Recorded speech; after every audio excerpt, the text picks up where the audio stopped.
Hello guys, how are we doing? Welcome back to another video. Today I have a mining guide for you, and it's going to be one I've been wanting to make for a long time, Runite ore. So you've seen by the length of the video how long it is necessary to be that long. I've literally covered almost everything in this video, and if I don't cover anything, and there's also a lot of voice cracks, you just heard one there, and if I didn't cover anything, then at the end I'll just ask you if you can let me know. So yeah, let's get straight into it. So now I'm just going to tell you a bit about rune ore itself and just give you some background. So rune ore is one of the highest metals that you can mine in game, with it requiring level 85.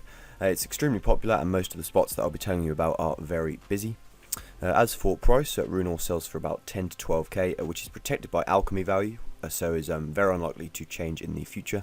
This means it can be, if done efficiently, one of the best money making methods in the game, and if you get some luck you can make up to 1 mil an hour. Something I got very excited about when I turned 85 mining all those years ago, especially and it's such good money if you are a low level ore skiller. So the ore is pretty useful for smithing as well, for ironman, and you can use it in the blast furnace minigame with 4 coal to make a rune bar, which is worth over 13k. The mining speed of it, the change between 85 and 99, as you know I have 99, it is noticeable, but it doesn't mean it's not worth starting mining rune at 85.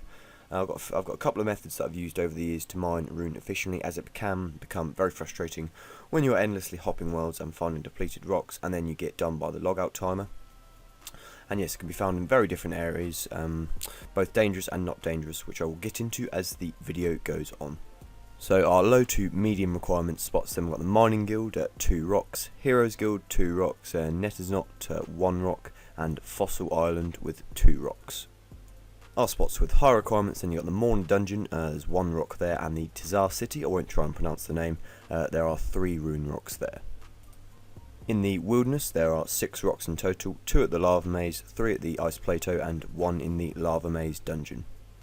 There's also indirect ways of obtaining rune ore, then you got the Motherlode mine, the Blast mine, Runite golems in the Wilderness, and the Volcanic mine on Fossil Island.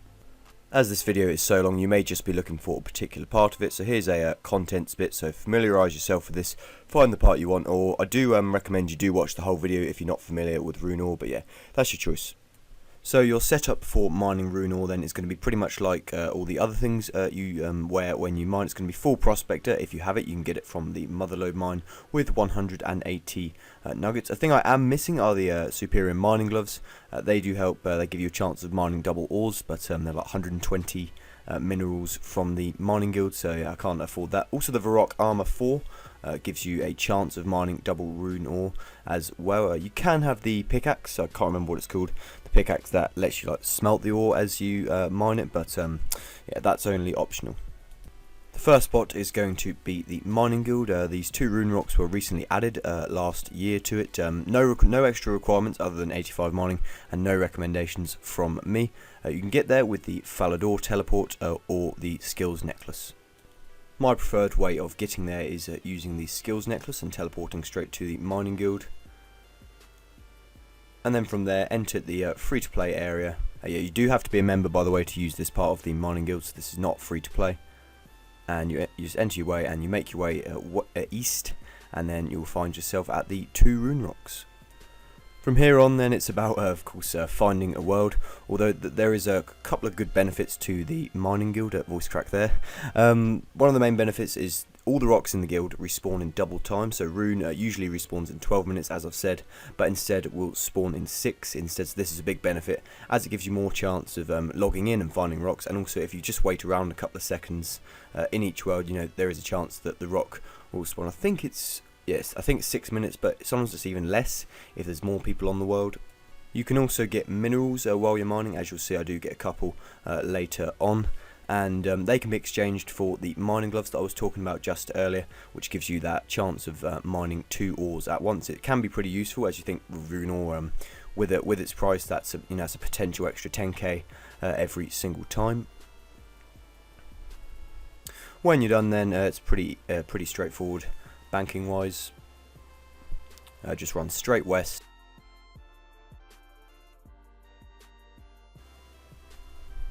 and then you can just deposit your ore and then run back, or you can bank the minerals as well. So the pros and cons of this spot then, obviously you got that quicker respawn time, and then also in the guild you get an invisible +8 boost to your level, and it's pretty close to the bank, and of course, as I said, there's no extra requirements here. However, it's extremely crowded, probably one of the busiest spots in the game, and the booster, it impacts everyone. So I guess as a single, you don't fully benefit here. Next spot then is going to be the Heroes Guild. So requirements, you need to have done the Heroes quest. That does have a couple of prerequisites yourself, including you need a friend to help you in the Heroes quest. Although I've got no extra recommendations here. How to get there? Pretty simple. Games Necklace teleport to Berthorpe, or I think you can also do a combat bracelet teleport. I will just double check that. But yeah, next spot is Heroes. Okay, so I'm going to be using the Games Necklace to get there. So just teleport to Berthorpe, and then you're going to want to run straight south from there.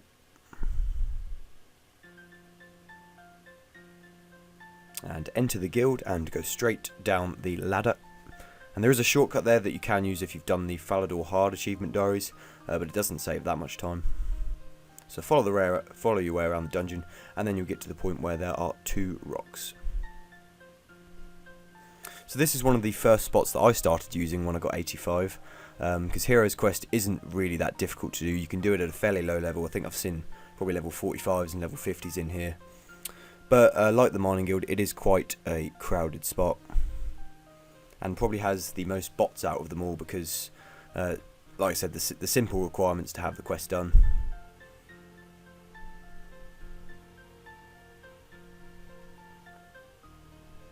As there have been more spots added, I've still got several to cover in this video. This has got slightly less crowded over the time, but still is quite busy, whether it's peak time or not. That's the thing with RuneScape, you know.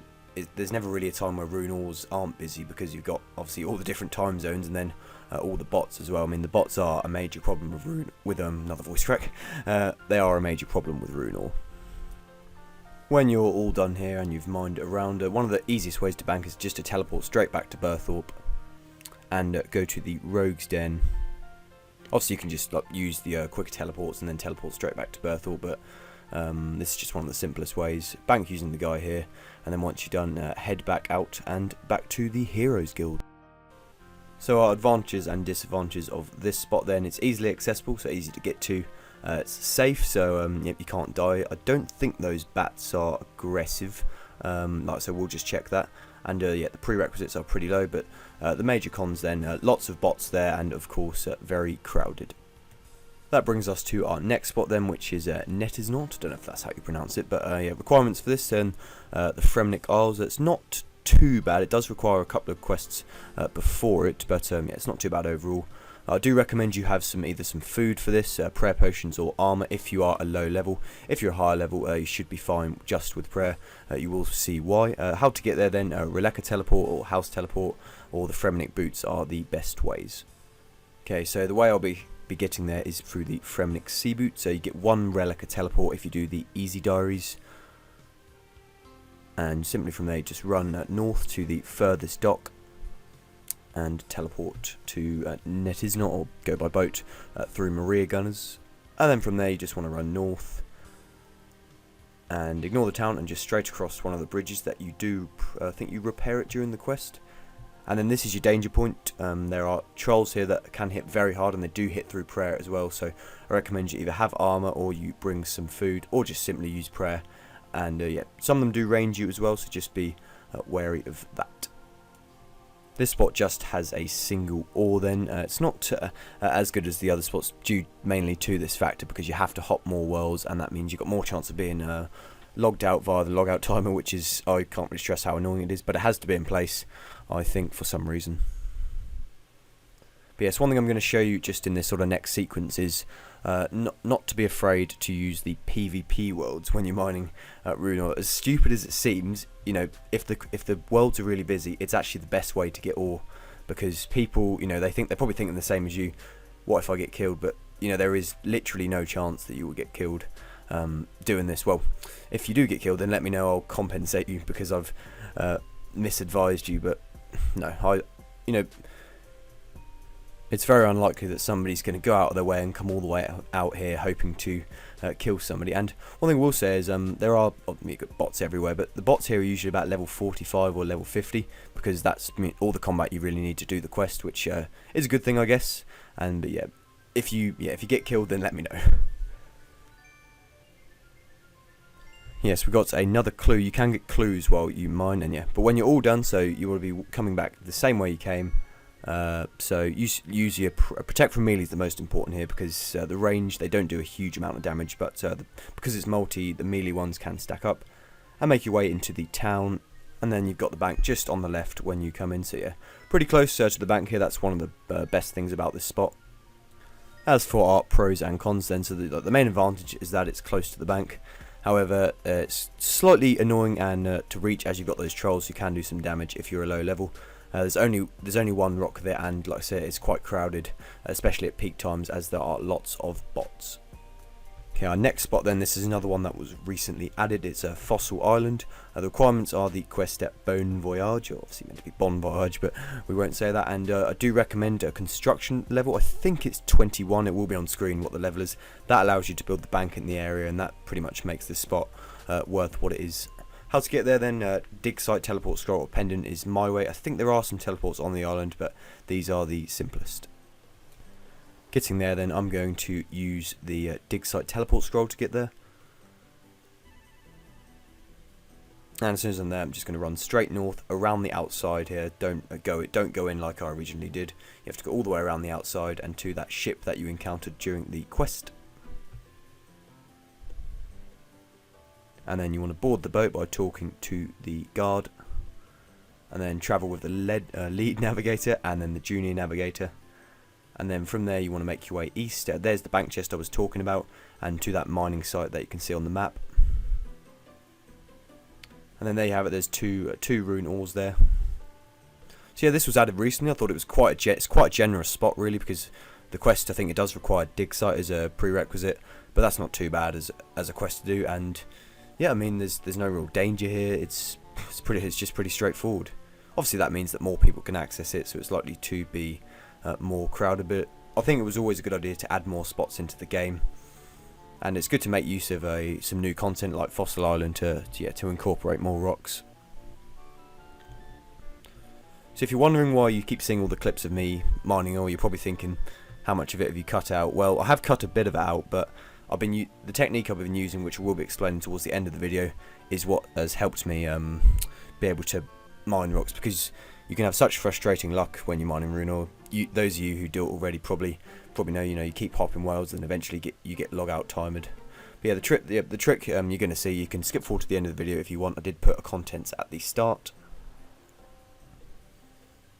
So yeah, also with this spot, you've got some rocks around it, so if you get a bit bored, maybe you could mine some adamant or some coal, or even some mithril around it, and then quickly bank it while you're waiting for the rocks to respawn. When you're all done, then you want to make your way back to the bank that you should have just built while you were doing the quest. That's what I did. Or if you don't have the bank, then just teleport another way. Another voice crack, and then just teleport another way, and then return to this area via the dig site. On to our pros and cons then. So it's very close to the bank. That's one of the best things about it, and it's very low requirements to do. Only the dig site, like I said, is one of the prerequisites, but otherwise I don't think you have to be too high level to access this. However, one of the main disadvantages is that means it's going to be more crowded and at times tough to consistently mine ore. Moving on to a spot that I really didn't know a lot about until sort of about a year ago. It's a spot. There's one rune rock in the Mourner dungeon where you slay dark beasts. So those of you with 94 Slayer, I'm nowhere near that. You'll know about it probably, but yeah, it requires the Morning's End Part 1 quest. I think you have to have started number 2 to get into that dungeon. And I do recommend 43 prayer for it to protect melee from the dark beast. Otherwise there's literally no point in doing this, and a good supply of Slayer rings so you can teleport there. So your setup's going to slightly differ for this. You want to have as much prayer bonus as possible. So here I've got full proselyte plus the Falador shield, a silver sickle, so you won't be wielding your pickaxe for this because that sickle gives I think +7 bonus, and yeah, whatever as high prayer bonus as you can get is better. So you're going to be teleporting using your Slayer ring, otherwise you have to go to West Ardoon and wear your Mourner clothes and go in. You don't want to do that. So teleport there, and then don't run south, run west. Yeah, towards the dark beasts and into this little pit here. And there you can see that one little rune rock on its own, and you're good to go from there. The key thing is where you're logging out. So you want to mine it pretty much where I am now, and you don't have to pray melee if they're not attacking you. Yeah, and then when you're done, if they're not attacking you, then you can simply just hop worlds. But if they are, then you're going to have to do something slightly different to make sure they don't attack you again, which is because of the 10-second timer. Taking forever to mine this one. But you can also prayer flick them if you want. But I prefer just to leave my prayer on, and I can't really be bothered to prayer flick, and I can't do prayer flicks anyway. You've probably seen in some of my older videos.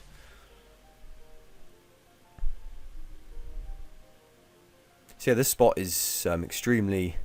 I mean, I don't know how many of you know about it yet, but you need to run to this little spot here, and from there the dark beasts cannot attack you, and you can hop worlds with ease.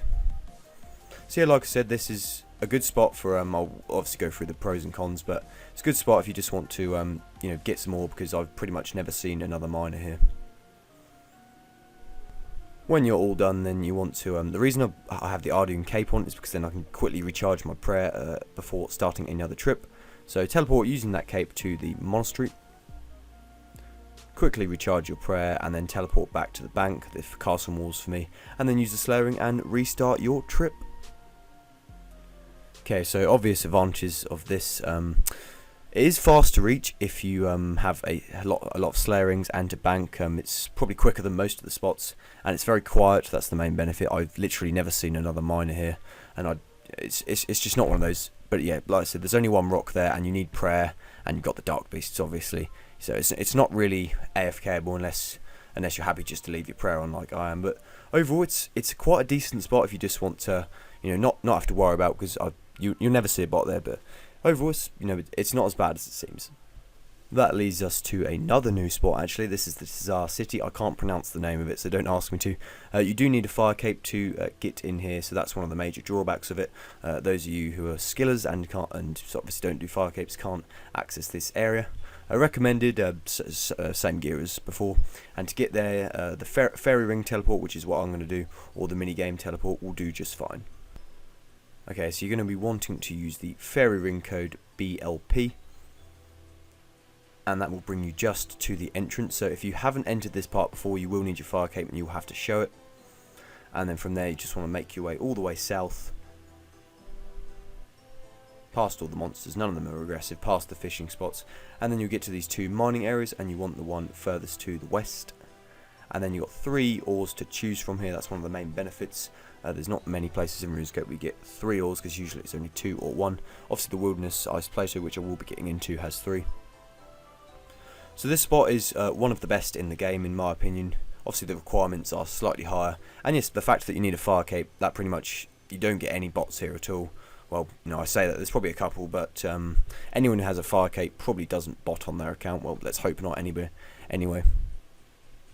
And yeah, the fact that there's 3 rocks means you can mine more an hour, because if you find a world where there's 3 and you manage to mine them all before somebody else comes on and takes them, then yes, your profit an hour is going to increase.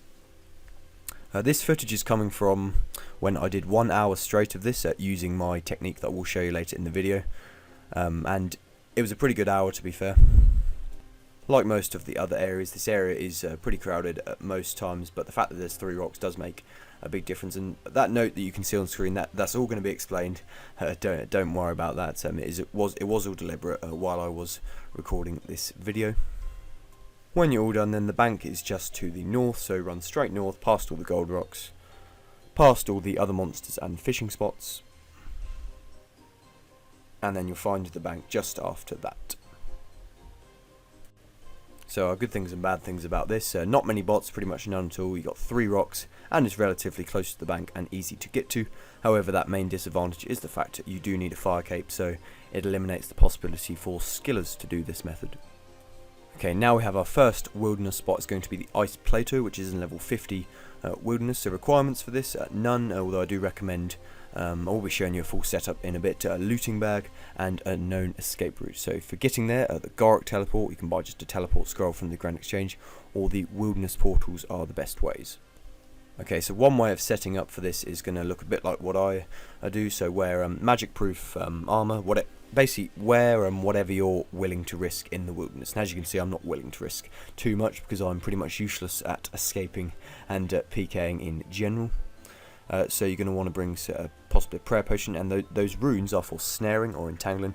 If you entangle somebody and then walk under them, you can log out, so that's one way to escape from a PKer. And then obviously you want to bring some food, and of course your pickaxe. Like I said, bring what you're willing to risk. So guessing they were going to be using the Granite teleport. I think they're about 2k from the Granite Exchange, so not too expensive.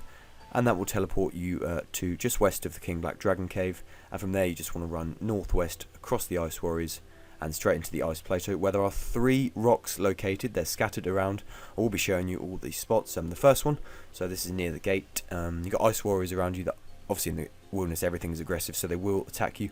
But all the monsters in this area do become unaggressive after 20 minutes, which if you're escaping, you can use that as an advantage. The second rock is probably the one I'd usually use, as there's not too many monsters around it, but there's also this third spot here. And as you can see, I did encounter somebody else mining here. You do get quite a lot of people here, but most people, they're quite low level. You don't get too many high levels. Oh, he's claiming that rock for himself.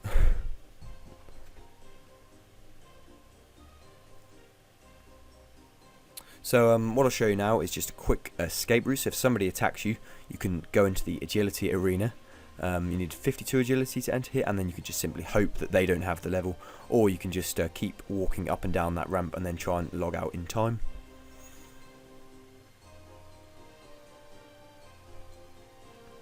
So yeah, so I found another rock here. One little tip I will give now, in the wilderness, try not to use the total level worlds. They're very handy in terms of the locations where you like to get more bots, but actually I've found that on the total level worlds you get more PKs, because they know that people higher skill levels probably might risk more. Okay, so getting out, then you want to, it's pretty much the same way you came back in, but we're going to be exiting via the King Black Dragon Cave. That's why I've got that anti-dragon shield in my inventory. You don't necessarily need one, but just in case you go into the cave and the King Black Dragon is there and attacks you, you will just limit his damage. So through the gate, down the ladder, and then pull that lever. Don't worry about commune or anything, just pull it, and the moment you're there, teleport straight out with whatever teleportation you have. And then you teleport wherever you are, and then you can bank from there and then recharge everything and go again. Okay, so one of the best things about this spot is that it has 3 rocks, so it's pretty handy for mining more ore. It's quite quiet. You usually find most worlds have available rocks, and there's a couple of pretty easy escape routes. You've got the King Black Dragon Cave, you've got the agility arena, and you've got tons of monsters in the area. Although obviously the main disadvantage is you got PKs that it is quite popular for PKing, I will say, but it's pretty easy to escape. It's quite far from the bank, obviously, because it's in the wilderness, and those monsters can become quite annoying in terms of switching worlds. That brings us to our next wilderness spot. This is the Lava Maze rune rocks. There are a couple here. No requirements for this again, although recommended, again, plan an escape route for this, and the teleports are pretty much the same. You've got the Goric teleport, the portals, and you can also use the canoe here. You can make a Waka canoe and go into the area. So also this spot is one of the only the only free-to-play spot in the game where you can mine rune ore. Your setup for this, I would recommend the same as the ice plateau, so quickly go back to that part of the video if you missed it. We're going to be using the Goric teleport to get there again. And then from there you're just going to want to run straight east. If you're wondering why I've got my logout on, that's because I'm scared when I'm in the wilderness. Well, I don't know, I'm just terrible at PKing and trying to escape, so basically. And then you run through a bunch of deadly red spiders. They are aggressive, but they shouldn't hit you too hard. And then from here on, it's your choice what you want to do. This is a PKing hotspot in the wilderness. You probably won't go 10 minutes without seeing one. So what you can do is run to this spot here, just where you can see the rune ores, and then switch worlds from there. So if you do log in and there's a PKer there, you should be able to escape. Or you can simply just hop when you're on the rocks and risk that chance. So not too much luck so far, although you will see. There you go. So I just saw a PKer there, and one just logs in as well, and I just managed to escape. So that is one of the main benefits of logging in there. You can just see them before they see you. But this one I did find some rocks. You can see them on a PvP world here. It's a good idea, especially in the wilderness, as probably you're less likely to encounter them. It's kind of ironic as it's a PvP world, but I don't know too many people who PK in the wilderness on PvP worlds, but probably will after watching this video. So a good benefit of this spot is the rocks are close together, so it's quick. If you get lucky, then you can mine them in quick succession and then hop worlds. But what I usually do is just run this way, pop behind that tree or these rocks, and then hop worlds if you're afraid of dying, because it is annoying when you die. I've died many times because you do lose quite a lot. And escaping wise, I'm showing you the portals here. You can just go to the King Black Dragon Cave, but here you just use the portals. And then from there, if you get to under 20 wilderness, just teleport out to wherever, and then bank your ores. So the looting bag is in the inventory if you want to just put your rune rocks in there, which means you can bring more food, as food will be very important when mining in the wilderness. Okay, one of the best things about this spot, it is free to play. The setup would be pretty similar, just where maybe green dragon hide instead, but the only escape in free to play is you just have to run all the way down to 20 wilderness. So yeah, pretty close to a King Black Dragon escape here, although you got the main disadvantage is it's a PKing hotspot, and it's quite annoying to reach if you don't have access to the portals or the Gorok teleport. Our final wilderness spot is a peculiar one. It's actually, there is one rune rock in the lava maze dungeon, but it's not recommended, to say the least. For requirements, you need a slash weapon, so the wilderness sword will do. Recommended anti-poison and an anti-dragon shield. Well, both of them are pretty much a must, but yeah. To get there, it's not too bad to get to. Actually, you can use the Burning Amulet teleport, which is an enchanted red topaz amulet, or you can just use the portals or the Gorok teleport. So your setup for this will be slightly different. Obviously, you need that Burning Amulet. Well, it pretty much won't be any different at all, but the anti-dragon shield and anti-poison, which I haven't put here, are very crucial. The Wilderness Sword, the main benefit of it is it has a 100% chance of slashing a web. You might not have known that, but it may come in useful if you're being chased by a PK, and because you've probably had that once before where you need to get away from someone and the web won't slash. So teleport there and make your way through the lava maze. There you go, logged in on a PK there.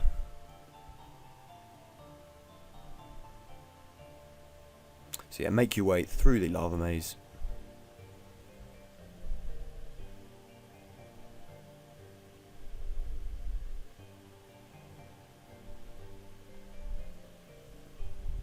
There's no real monsters in the maze that are that dangerous, so wouldn't worry about that. But yeah, for all of these spots in the wilderness, make sure you're stocked up on food and supplies for what you think you might need. Although I will mention now, if you're someone who enjoys PKing, maybe bring along your own gear, and you can you know, PK the PKs, and you can mine rune, make money from that, and then PK people and make money from that as well. So I mean, I would recommend that if you're good at it. And you know, it'll give you a good sense of satisfaction as well. So you want to head down this ladder, and then go all the way towards the end. Now you can see that little rock on the minimap. Yeah, it's got anti-poison there, as I forgot it. And there's your little rune rock. So don't know how many of you knew about this, but it's probably not a bad thing, because it's a terrible spot, because you've got that spider, which is a constant pest, and you've got that black dragon, which will hit a lot on you. So to log out from here, you can try to trap them in this corner. It doesn't usually work, but if that doesn't work, then simply just go all the way to the north of the cave and log yourself out there.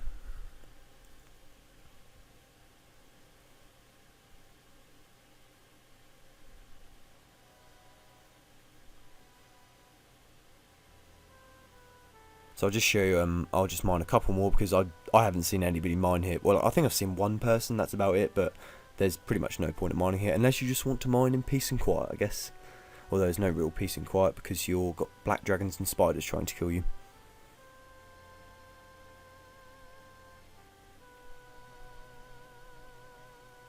But yeah, once you've finished, I'm not going to show too much more. You're pretty much going to go out the same way that you came in. We encountered somebody here, but they were just doing a demon slayer task, I think. So yeah, the easiest escape here is just to go back to the KBD cave. And then from there, I've already shown you what to do, so just teleport in, and then do your one-click teleport out. And voila! Okay, so the only real advantage of this is that it is quiet and you're not going to encounter anybody else, any competition for ore, but lots of disadvantages. It's awful to reach, takes ages, lots of PKs, you've got black dragons, poison spiders, and it's quite far from an escape because you've got to run all the way through the maze to get back out. This is the blast mine then, so you need 100% in Loverkenge favour to do this. It's quite dull, I have to say. But it does bring in some rune ore. Like I said, I'm not going to go into too much detail, but I will link these guides in the description.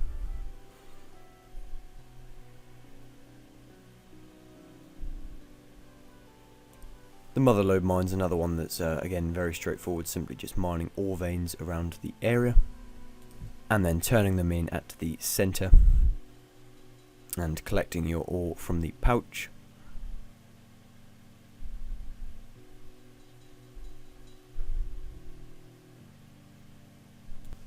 Finally, you've got Runite golems in the resource area in the wilderness, so you just got to enter the arena, and then you see 2 Runite golems hanging around. And the best way to kill them is either with range or use a pickaxe. That's one of their main weaknesses. And when they're dead, you'll simply just be mining their heads.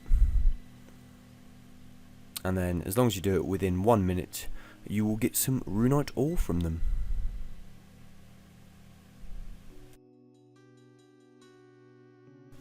As for profit per hour then, I didn't test it at every location, but I did test it at the Tazar location, and I managed to mine 62. This was pretty much at peak time when I mined it as well, so there is a full video of this, like I keep saying, and we'll link you that in the description as it is an unlisted video.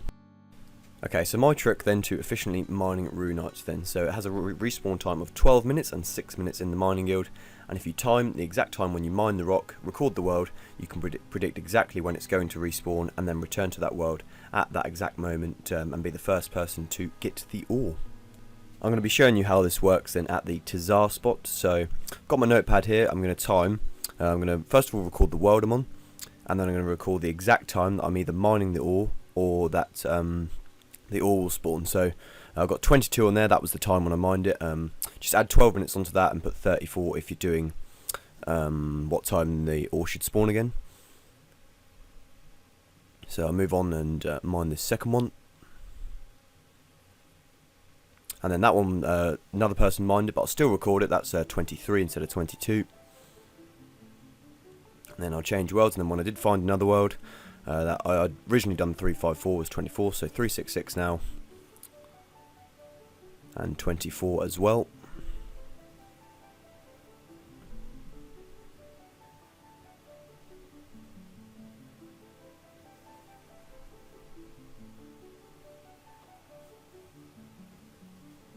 So now I'll find another world.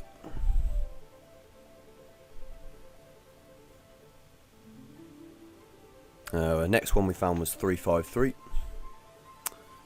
As you can see, these are the worlds that I'd mined so far. So this whole clip comes from there's a 1 hour full clip of me mining at Tazar's. That will be an unlisted video, so if you want to see exactly how this method works, but I can't really explain it too much more than what I'm doing now, because in truth it is pretty straightforward. So I'm just now waiting.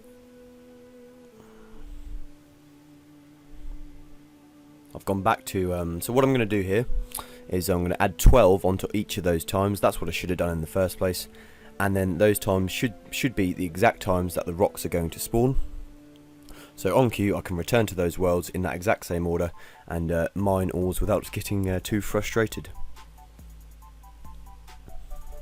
I'll be showing you banking in just a moment.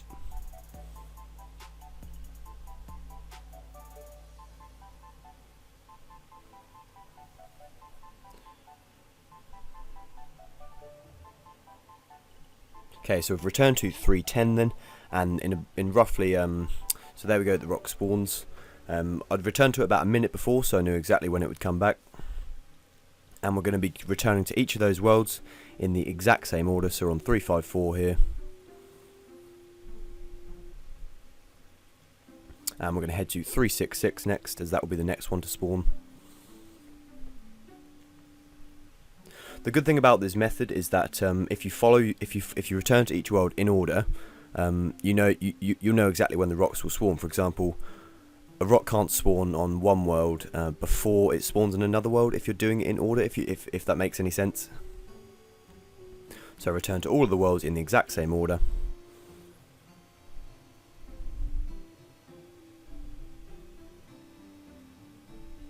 And when you're all done, you've mined an inventory. What I recommend here is you have a little 2-minute gap possibly in your period where you can quickly run to the bank and then run back and still keep up with your mining. If not, maybe miss out a world and then just but yeah, you want to keep your timings very, very sharp. Otherwise you might miss a world, and that might make you miss another world, as the rocks are so competitive. Yeah, because what I do, I usually say leave about a minute room in each world, so I can just go into the world and then wait for the ore to spawn, and the moment it spawns I can mine it. So to Zars, you just simply run to the north bank and use that.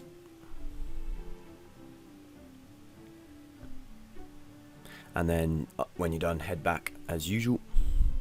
So like I said, there is a 1-hour video of this. That probably explains it slightly better, as like I said, this is quite sort of difficult to explain. It's just very straightforward. All you do, you mine the rock, you record the time you mined it, you find another world, and then at that exact time you return to that world and the rock should be there for you. But the key is at 12 minutes or 6 minutes in the mining guild. So as you can see, I was a bit lucky here. I managed to get back onto 302, and there was still a rock there, but I went straight to 310 as that was close to spawning, and I was just in time. And yes, I got a bit excited there at the bottom. And there you go. So I'm just going to return to all those worlds in that exact order and keep going from there. So that's pretty much the trick to efficiently mining Rune. The hardest bit is the start. You got to find sort of 7 to 8 worlds. I don't recommend finding any more, because otherwise you might fall behind and then just lose your timings. You've got to be very disciplined and stay tight to those timings. And yes, 12 minutes is the key, 6 minutes in the mining guild. And whenever you've got a slight sort of maybe 2-minute gap, for example, you've got 353 and 302, there is a 2-minute gap. Quickly run to the bank it, and come back. But yeah, like I said, there is a 1-hour video. I will just link that on screen for you now. It is an unlisted video. It's just proof that I did 1 hour here using this method, and you can see exactly what I got from it. Another popular trick associated with Rune ore is to make use of system updates, which are usually every Thursday in old school, but sometimes they do them randomly. So on a system update, if you don't know, everything in the game pretty much resets. So all the ores, wherever they are, all reset. So any rock that's depleted will become normal again. So you notice here that there's nobody logged in, and I'll go to pretty much every world and I'll find Rune ore. Another thing is the bots get logged out because of the system update. Everybody gets logged out, and it usually takes them about an hour to get back online. And obviously this does mean you've got a lot of people who know the trick and are going to use it. See, somebody's logged in on me there, but it's a useful way just to get. You can probably easily get 100 Rune ores in an hour, I'd say, at the system update time. But after probably a couple of hours, the rocks will be back to normal and busy again. But it's certainly a useful trick to use. So just repeat that every Thursday. Usually you can do this, and sometimes at random. So there you have it then. Sorry this video was so long. In truth, I needed all this time just to include everything. I've had to do a lot of cutting down because the video could have been up to an hour if I wasn't careful. I hope I covered everything, and I said probably the most important part is that method that I use to mine it. Is I think if you do it any other way, you just get frustrated and you won't get the maximum you can do in an hour. Happy to answer any questions you guys might have about Rune or mining in general in the comments. So leave me some feedback on the video. I hope it's been alright for you. But otherwise, thank you very much for watching, guys. Have a great day, and I'll see you next time.